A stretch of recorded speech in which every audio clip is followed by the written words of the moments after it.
wabarakatuh. Innal hamdalillah nahmaduhu wa nasta'inuhu wa nastaghfiruhu wa na'udzu billahi min shururi anfusina wa sayyiati a'malina. Man yahdihillahu fala mudilla lahu wa man yudlilhu falan tajida lahu waliyyan mursyida. Asyhadu an la ilaha illallah wahdahu la syarika lah wa asyhadu anna Muhammadan abduhu wa rasuluhu la nabiyya wa la rasula ba'dah. Allahumma salli wa sallim ala nabiyyina Muhammadin wa ala alihi wa ashabihi wa man tabi'ahum bi ihsanin ila yaumiddin. Yang saya hormati guru kami, ustadz kami, dosen kami, Ustadz Arifin Badres. Semoga Allah senantiasa menjaga beliau, selalu merahmati beliau. Dan tak lupa yang kami hormati juga teman-teman seperjuangan kuliah, mbak-mbak, mas-mas, ya, ustadz dan ustadzah sekalian. Insya Allah semuanya dalam keadaan sehat walafiat dan selalu dalam keridhaan Allah Subhanahu wa taala.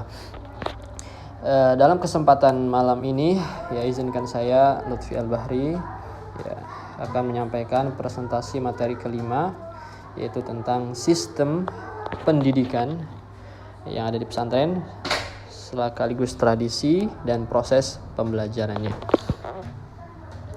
Ya, langsung saja. Sebelum memasuki, kita akan mengenal sedikit apa yang akan kita pelajari malam ini, yaitu yang pertama adalah memahami sistem pendidikan di pesantren. Kemudian yang kedua, memahami tradisi pesantren sebagai subkultur dan memahami proses pembelajaran di pesantren itu seperti apa. Ya, sebelumnya kita harus teman-teman kita semua harus tahu dulu ya definisinya pesantren. Ya, jadi kita harus sebelum memahami sesuatu itu kita memahami sebuah apa yang ingin kita pelajari, kita pahami dulu. Contohnya di sini definisi pesantren, ya. Pesantren atau pondok menurut pengertian dasarnya adalah tempat belajar para santri, sedangkan pondok berarti rumah atau tempat tinggal sederhana yang terbuat dari bambu. Di samping itu, kata pondok berasal dari bahasa Arab funduk yang berarti hotel atau asrama. Ya. Seperti yang telah kita pelajari sebelumnya, ya, yang bersama Ustadz kita Ustadz Ihsan Saifuddin tentang filsafat Jawa, ya, yang mana ternyata bahasa Jawa itu banyak sekali bahasa Jawa itu yang serapan dari bahasa Arab, ya, sebagaimana kita ketahui kemarin tentang gapura, ya, yang berasal dari kata ghafuro yang artinya ampunan. Ada nanas, ya, nanas itu ternyata artinya adalah surat Anas. Kemudian ada buah salak, ya, ternyata artinya adalah dari hadis Rasulullah yang berbunyi man salaka thariqan. Begitupun ternyata pondok, ya, pondok pun ternyata adalah bahasa yang diambil dari bahasa Arab yang yaitu dari kata funduk, yang mana kita ketahui funduk itu artinya sebenarnya adalah hotel atau asrama, ya. Di situ tadi disebutkan ada definisi pesantren. Ya, kita sendiri juga tahu lah, ya, banyak dari kita juga yang lulusan dari pesantren-pesantren, ya, sehingga kita mungkin memiliki definisi menurut pemikiran kita masing-masing, karena kita sendiri pernah, ya, pernah merasakan duduk di bangku pesantren itu seperti apa. Jadi boleh dari kita mendefinisikan pesantren itu seperti apa, ya, karena kita sendiri pernah mengenyam di dunia pesantren, ya. Kemudian saya akan menyebutkan atau membawakan sedikit definisi menurut beberapa tokoh, ya. Di antaranya di sini ada menurut Kunto Wijoyo, yang mana beliau adalah seorang sejarawan Indonesia, sastrawan, ya, yang lahir di kota Jogja.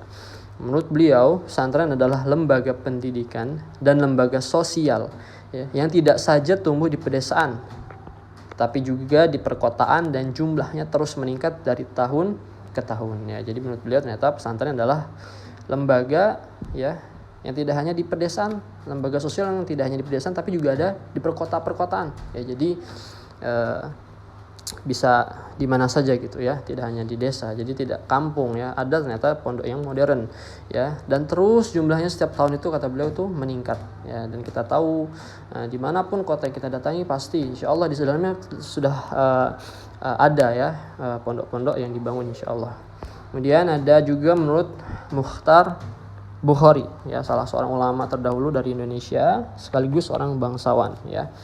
Beliau mengatakan bahwasanya pondok pesantren merupakan sebuah bentuk pendidikan Islam Indonesia, pendidikan Islam yang ada di Indonesia yang diselenggarakan secara tradisional. Ya, jadi menurut beliau pondok itu ya identik dengan sesuatu yang berbau tradisional, masih belum semodern yang ada sekarang.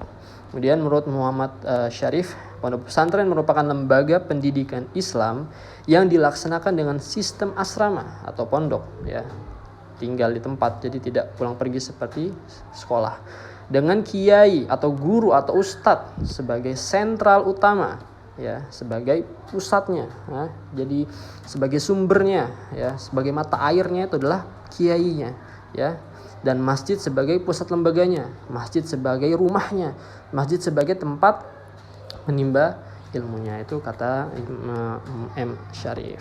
Kemudian kita akan masuk ke sistem pendidikan pesantren. 3 hal yang erat kaitannya dengan sebuah sistem pendidikan, yaitu di mana di dalam pasti ada tujuan didirikan sistem pendidikan, kurikulum, dan metode pengajarannya.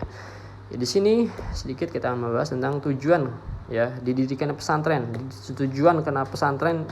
Tujuan pendidikan pesantren itu apa? Yang pertama adalah mendidik santri agar menjadi seorang muslim yang bertakwa kepada Allah SWT. Jadi siapapun yang masuk ke dalam pesantren untuk menimba ilmu, maka dia dinamakan seorang santri, ya. Kemudian di situ dia akan digodok, diperas, ya, ibaratkan seorang guru itu seorang koki, ya, sedangkan santri-santri yang masuk itu adalah bahan-bahan makanannya. Nanti ada yang akan dicincang, ada yang dipotong-potong, ada yang direbus, dimasak. Itu adalah sebuah proses, ya, di mana seorang guru akan menjadikan bahan makanan atau santri itu akan menjadi seorang muslim, tidak hanya muslim, akan tetapi muslim yang bertakwa kepada Allah SWT. Dan itulah yang diharapkan oleh para rasul dan para nabi-nabi kita terdahulu, ya, memiliki umat yang bertakwa kepada Allah SWT. Kemudian mendidik santri agar menjadi manusia muslim dan kadar-kadar mubaligh yang tangguh, tabah, dan handal, ya. Jadi selain bertakwa juga menjadikan muslim itu menjadi kadar-kadar mubaligh, ya. Jadi bisa berdakwah dimanapun, di pedalaman, ya, tidak hanya di pedalaman, mungkin di perkantoran-perkantoran, ya, di lahan seperti apapun, lahan yang tandus, lahan yang subur, ia bisa berdakwah di dalamnya. Kemudian memiliki hati yang tangguh, kuat, diterpa ujian sebagaimanapun tetap tangguh dalam berdakwah, di dalam menegakkan agama, dan tabah, ya. Kuncinya adalah tabah, sabar, ya. Karena setiap manusia itu pasti pernah selalu diuji, dan kunci dari ujian itu adalah kita harus sabar dan kemudian handal, ya, handal dalam melaksanakan apapun. Kemudian yang C, mendidik santri agar memperoleh kepribadian dan mempertebal semangat kebangsaan. Jadi di pesantren itu santri akan dididik, ya, bagaimana ia akan mendapatkan jati dirinya, ia akan menemukan kepribadiannya seperti apa, ya. Jadi dia akan meniru gurunya, dia akan melihat guru-gurunya, ya, karena setiap hari dia selalu bertemu dan berinteraksi dengan teman-temannya, berinteraksi dengan guru-gurunya, sehingga disitulah, ya, nanti guru-guru akan menularkan ilmu-ilmunya, akan menularkan ke aktivitas kesehariannya itu pada santri, mencontohkan, sehingga kepribadiannya ada dari guru yang baik, guru yang benar akan tertularkan kepada santrinya, sehingga kepribadiannya menjadi baik seperti yang dicontoh oleh gurunya, dan mempertebal semangat kebangsaan, ya. Sebagaimana kita tahu bahwasanya negara ini merdeka, negara ini mendapatkan kemerdekaannya tidak berkat hanya orang-orang saja, tapi di antara mereka ada para ulama, ya, para tokoh-tokoh Islam, para santri-santri pun semuanya ikut berjuang, ya, melawan penjajahan-penjajahan demi tegaknya kemerdekaan di dalam negara Indonesia ini. Kemudian yang dia mendidik santri agar menjadi tenaga-tenaga yang cakap dan terampil dalam pembangunan mental dan spiritual. Kemudian mendidik santri agar dapat memberi bantuan untuk membantu meningkatkan kesejahteraan masyarakat dalam rangka usaha pembangunan Indonesia. Jadi santri dapat memberi bantuan, ya, untuk membantu meningkatkan kesejahteraan masyarakat. Jadi mungkin nanti santrinya akan disebar-sebar, ya, disebar-sebar ke masyarakat gitu, untuk mendidik para masyarakat juga, ya. Jadi ilmu yang sudah didapat di dalam dunia pesantren, ya, akan dibagikan juga kepada masyarakat di sekitar, sehingga akan meningkatkan kesejahteraan masyarakat melalui ilmu-ilmu tersebut, ya. Ilmu-ilmu yang didapat di dalam pesantren akan dibagikan kepada masyarakat di sekitarnya dalam rangka usaha membangun negara Indonesia, ya. Jadi membangun Indonesia tidak hanya dengan mendirikan gedung-gedung, tidak hanya dengan membangun jalan tol, ya, tidak, akan tetapi dengan cara mensejahterakan masyarakat Indonesia. Itu juga termasuk dari bagian kita membangun peradaban negara di Indonesia. Kemudian sistem pendidikan pesantren.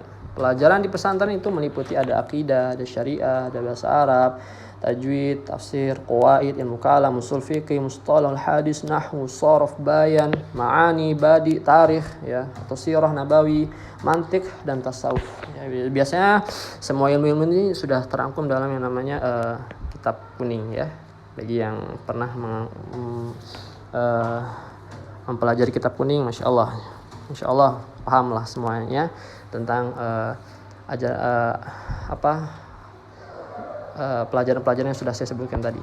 Kemudian suasana pesantren itu mencerminkan kedisiplinan, rasa sosial, kemandirian, ibadah dan tertib dan sebagainya. Jadi suasana di pondok pesantren itu mencerminkan ya kedisiplinan ya. Kita tahu bahwasanya kita di pesantren itu diajarkan bagaimana caranya kita disiplin, bagaimana cara kita menghargai waktu, bagaimana caranya kita agar supaya tidak terlambat ke masjid, bagaimana caranya kita menata waktu kita makan, waktu kita mandi, waktu kita bersih-bersih, semuanya sudah ditata ya.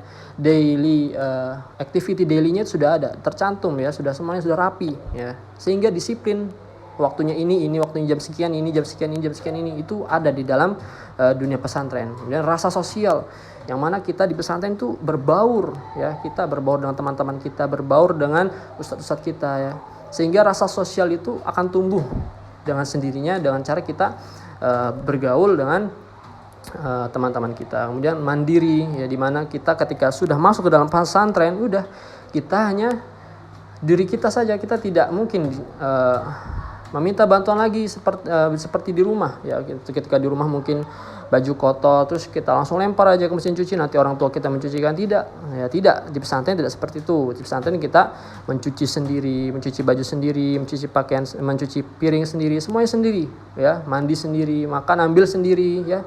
Semuanya itu untuk melatih kita agar menjadi pribadi yang mandiri dan tidak manja. Kemudian ibadah dengan tertib. Metode pengajaran yang kebanyakan digunakan adalah metode weton dan sorogan. Nanti kita akan bahas. Kemudian faktor-faktor penyebab orang memilih pesantren sebagai alternatif adalah yang pertama adalah keberadaan sistem pondoknya.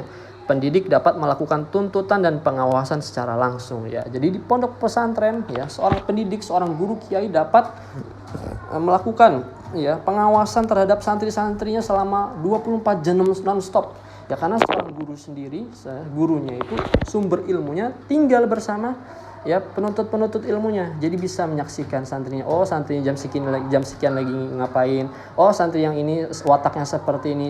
Oh, santri yang ini tidak bisa seperti ini. Jadi guru tuh bisa memahami santri-santrinya, sehingga insya Allah ketika guru telah memahami latar belakang santri-santrinya, insya Allah semuanya akan menjadi baik. Kemudian keakraban atau keakraban kiai dan santri sehingga dapat memberikan pengetahuan yang hidup ya. Jadi seperti mulazamah ya, ketika kita coba bayangkan ketika kita berada dekat dengan orang-orang yang berilmu, kita berada dekat dengan orang-orang yang Masya Allah ya, sudah ustadz, sudah syekh, itu rasanya beda ketika kita hanya duduk dengan teman yang biasa. Kita duduk dengan orang-orang yang biasa, itu rasanya beda. Ketika kita duduk dengan seorang ustadz ya, orang-orang yang Masya Allah ilmunya, orang sudah hafal Quran, itu rasanya beda ya.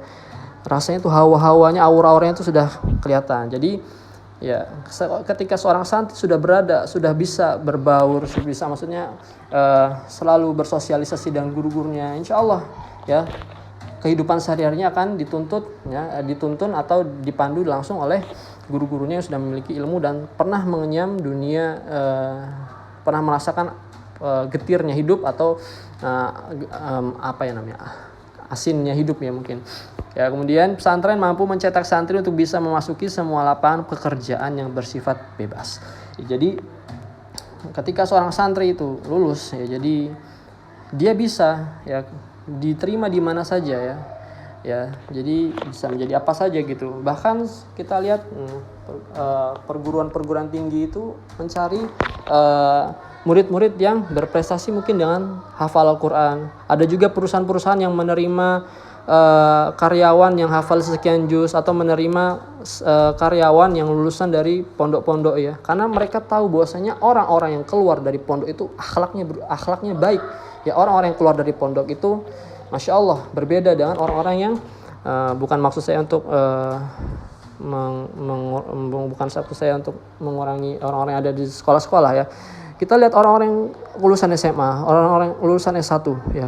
ketika ia mendaftarkan pekerjaan sana sini, ya bingung mereka, bahkan ada sampai ditolak, ya padahal sudah S1.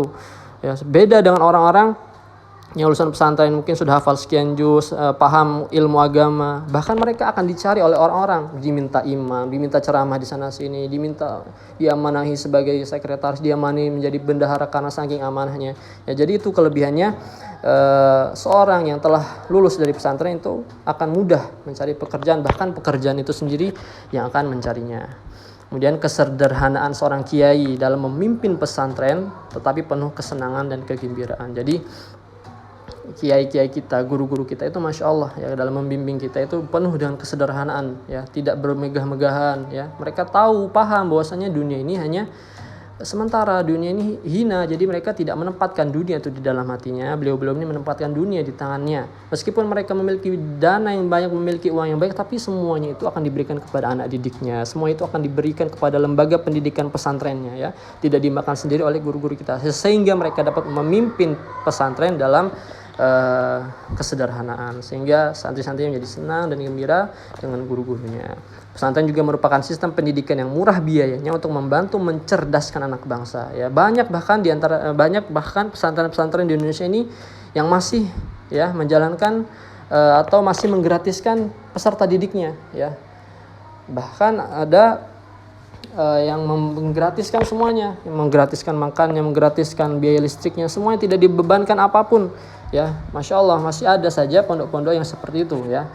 Tapi juga masih ada sih pondok-pondok yang masih berbayar, ya. Tapi juga pasti kualitasnya berbeda. Tapi rata-rata emang pesantren itu lebih identik dan kesederhanaan, ya, dan tidak berlebih-lebihan dalam hidup. Kemudian tradisi pesantren, ya. Adanya hubungan yang akrab antara kiai dan santrinya dikarenakan sama-sama tinggal dalam satu atap. Ini hanya ditemukan di dalam dunia pesantren, yang mana seorang kiai itu dapat ya akrab dengan santri-santrinya. Bahkan kita pun kadang bingung membedakan yang mana yang santri, yang mana yang ustadz, ya. Kemudian kepatuhan santri pada kiai. Santri menganggap bahwa tidak akan memperoleh berkah apabila durhaka kepada gurunya. Ya, jadi masya Allah ya, benar-benar hidup akhlaknya, benar-benar hidup ya, jadi benar-benar dididik bagaimana menjadi manusia-manusia yang berbudi pekerti yang baik, sehingga mereka santri-santri ini tidak berani membentak, tidak berani melawan guru-gurunya, karena mereka menganggap bahwasanya ketika mereka membentak gurunya, mereka tidak mentaati perintah-perintah gurunya, maka dianggap sebagai orang yang durhaka. Yang mana kita tahu bahwasanya Allah membenci orang-orang yang durhaka kepada guru-gurunya, orang yang durhaka kepada kedua orang tuanya. Kemudian hidup hemat dan sederhana benar-benar diajarkan di dalam dunia pesantren. Ya, terwujud dalam dunia pesantren, bahkan tidak sedikit yang terlalu hemat sehingga kurang memperhatikan kesehatannya. Jadi benar-benar ya diajarkan bagaimana kita menghemat, ya sebisa mungkin kita tidak berbuat foya-foya, tidak berbuat yang terlalu berlebihan lah, terlalu gulu dalam dunia, karena di dunia kita diajarkan oleh guru-guru kita bahwasanya dunia ini ya hina, ya inama hayatud dunya laibun walahun. Jadi benar-benar kita tidak mencari dunia, akan tetapi kita mengejar akhirat, sehingga dunia juga akan kita dapati. Kemudian tradisi yang ada di pesantren adalah kemandirian amat rasa di pesantren. Santri melakukan sendiri semua pekerjaan rumah seperti mencuci baju, masak dan lain sebagainya. Ya, sebagaimana kita pernah merasakannya, ya, bagaimana kita belajar mandiri di dunia pesantren, apa-apa serba sendiri. Kita tidak tolong cuciin baju, tolong cuciin piring, papa, ya. Jadi kita tidak lagi memanggil mamah kita, manggil papa kita, ya kan, tapi kita sudah belajar mandiri. Jiwa tolong menolong dan ukhuwah sangat tinggi karena sama-sama jauh dari orang tua. Jadi ketika kita melihat teman kita ya sakit, kita tolong dia, kita bantu dia. Atau kita ke orang tua kita datang menjenguk kita, membawa makanan, ya. Kemudian kita membagi makanan tersebut kepada teman-teman kita yang mungkin rumahnya jauh, mungkin yang mondok di pesantren di Jawa tapi rumahnya di Kalimantan, orang tuanya tidak sempat menjenguknya. Kita bagi makanan-makanan tersebut kepada teman-teman kita, ya boleh jadi, dan kita membagi makanan-makanan tersebut kepada teman-teman kita, ya mereka juga menjadi senang. Jadi menolong apapun, dan ukhuwah itu tercipta di dalam dunia pesantren karena guru-guru kita telah mengajarkan dan mencontohkannya. Disiplin yang sangat dianjurkan akan memberikan pengaruh yang sangat besar terhadap pembentukan kepribadian dan moral keagamaan. Jadi disiplin itu adalah sebuah kunci kesuksesan dalam hidup. Ya, karena ketika seorang sudah disiplin, terutama disiplin dalam sholatnya, insya Allah dia akan disiplin dalam segala apapun. Ya, disiplin dalam jam ngantor, disiplin dalam jam belajar, disiplin dalam dunianya ya, aktivitas sehari-harinya dia akan disiplin ketika ia telah bisa berhasil menjaga waktu sholatnya ya. Ketika imam takbir, dia mendapati imam dalam keadaan takbiratul ihram. Dia akan menjadikan pengaruh yang sangat besar terhadap pembentukan kepribadian dan moral keagamaan. Kemudian berani menderita untuk mencapai sebuah tujuan meskipun pengaruh dari kebiasaan puasa sunnah ya. Jadi ya biasanya kalau kita di pesantren kan besok mau sholat sekian juz, sebelumnya puasa dulu ya, malamnya tahajud ya, seolah-olah ya kita merasakan menderita. Jadi kalimat menderita itu untuk puasa sunnah, zikir dan lain sebagainya kita dikatakan sebagai penderitaan untuk mencapai sebuah kesuksesan. Kemudian pemberian ijazah yaitu pencantuman nama dalam suatu daftar rantai transmisi pengetahuan yang diberikan kepada santri-santri yang berprestasi. Ciri pesantren menurut Abdul Wahid, yang pertama adalah pola kepemimpinan pesantren yang mandiri, tidak terkooptasi oleh negara. Jadi mandiri, pesantren itu mandiri, tidak berada di bawah pemerintahan. Jadi pemerintah tidak dapat ngobok-ngobok, ya, tidak dapat ikut campur dalam urusan pesantren. Jadi kitab-kitab rujukan yang umum yang selalu digunakan dari berbagai abad, ya, kitab-kitab Turat, ya, kitab-kitab terdahulu itu masih ada, ya, yang dipakai itu saja, ya, yang dipakai tetap itu dan masih terjaga, masih keasliannya masih terjaga sehingga ilmunya itu benar-benar langsung dari ulama-ulama kita yang terdahulu. Sistem nilai yang digunakan adalah bagian dari masyarakat luas. Jadi pesantren itu juga salah satu bentuk penilaiannya adalah ketika masyarakat berani mengkritisi, ketika masyarakat berani mengomentari sebuah mahat, ya, ketika mahat sebuah pondok itu dikomentari oleh masyarakat sekitar, oh pondoknya seperti ini, oh pondoknya seperti itu. Nah, itu adalah sebagian dari sistem penilaian di dalam sebuah pondok. Ya, jadi masukan-masukan dari masyarakat itu juga sangat berpengaruh dalam dunia pesantren, ya. Kemudian proses pembelajaran di pesantren ada 3 metode pengajaran yang umumnya digunakan di pesantren. Yang pertama adalah wetonan, sorogan, dan hafalan. Apa itu? Mari kita bahas sedikit. Metode wetonan atau wetonan, saya tidak paham ya, maksudnya ini bahasa Jawa mungkin, adalah metode kuliah di mana para santri mengikuti pelajaran duduk di sekeliling kiai yang menerangkan pelajaran. Jadi seperti halakoh, ya. Seorang kiai duduk, seorang ustadz duduk, kemudian santrinya melingkarinya, santrinya mengelilingi gurunya. Ya, kemudian gurunya menjelaskan sebuah pelajaran. Jadi ya kalau bahasa Arabnya halakoh gitulah ya, buat lingkaran. Istilah weton berasal dari kata Jawa, ya, waktu, weton, yang berarti waktu, karena pelajaran tersebut diberikan pada waktu-waktu tertentu sebelum atau sesudah sholat fardu, ya. Jadi seperti halakoh zikir pagi, halakoh zikir sore, ya, itu disebut juga wetonan, ya. Jadi ketika selesai zikir subuh, zikir asar, ya, seorang guru memberi taujih, memberi nasihat, ya. Jadi ini bukan pelajaran yang ditetapkan waktunya, tapi pelajaran-pelajaran yang kapanpun bisa terjadi, ya. Kehendak gurunya, ayo kita buat wetonan, berarti sudah waktunya langsung buat halakoh gitu, nanti gurunya menerangkan sebuah ilmu. Kemudian proses pembelajaran pesantren ya, di Jawa Barat menyebut dengan istilah bandongan, sedangkan di Sumatera dikenal dengan sebutan balagan, ya. Metode sorogan adalah metode di mana santri menghadap seorang guru atau kiai dengan membawa kitab pelajarannya. Ya, ini tadi wetonan itu halakoh, yang kemudian sorogan. Sorogan itu di mana seorang santri ya menghadap seorang gurunya atau kiainya dengan membawa kitab pelajarannya. Jadi seorang guru duduk di suatu tempat, kemudian santrinya datang satu-satu. Jadi nggak semuanya. Satu-satu datang menghadap seorang gurunya dengan membawa kitabnya, kitab pelajaran yang dipelajarkan pada waktu itu dibawa. Kemudian dibuka, ya. Kemudian seperti mulazamah lah, ya, satu-satu, dan itu lebih gitu dalam menuntut ilmu. Kemudian kiai membaca dan menerjemahkan, ya, misalnya ini bahasa Arab, pelajaran kitab Arab, ya, kemudian santri menyimak, ya. Jadi gurunya membacakan dulu, santri menyimak dan mengulanginya sampai paham. Kemudian kiainya mengesahkan jika santri sudah mengerti. Jadi kiainya itu ketika sistem itu sorogan, ya, kiainya akan menjelaskan sebuah ilmunya sampai santrinya paham. Kalau santrinya paham, ditanya ini, tanya itu, sama gurunya paham, kemudian nanti akan disahkan atau dinilai, ya, pada pelajaran waktu itu. Kemudian istilah sorogan juga berasal dari kata sorok, ya, Jawa, yang berarti menyodorkan, menyetorkan, ya, maksudnya kayak orang setoran gitu, ya. Yang pernah mondok pasti tahu setoran Quran, ya, satu-satu gitu, ketika ziyadah satu-satu, ya. Sama seperti sorogan, ya, menyodorkan kitab ke depan kiai atau asistennya. Ya, kalau kiainya nggak hadir biasanya ada asistennya, di mana juga dosen, ya, ada asisten dosennya. Biasa juga disebut dengan istilah tutorial atau mentorship. Metode ini paling intensif karena dilakukan seorang demi seorang dan kesempatan tanya jawab langsung, karena dilakukan seorang demi seorang dan tanya jawab ya, langsung, ya. Jadi ini lebih intens, ya, tidak seperti wetonan tadi, ya. Jadi seorang santri bisa menanyakan, mengeluhkan suatu permasalahan langsung ke depan gurunya ya, tanpa perlu didengar oleh teman-temannya yang lain. Ya, jadi benar-benar mulazamah, langsung mendapatkan sebuah ilmu dari sumbernya, dari gurunya.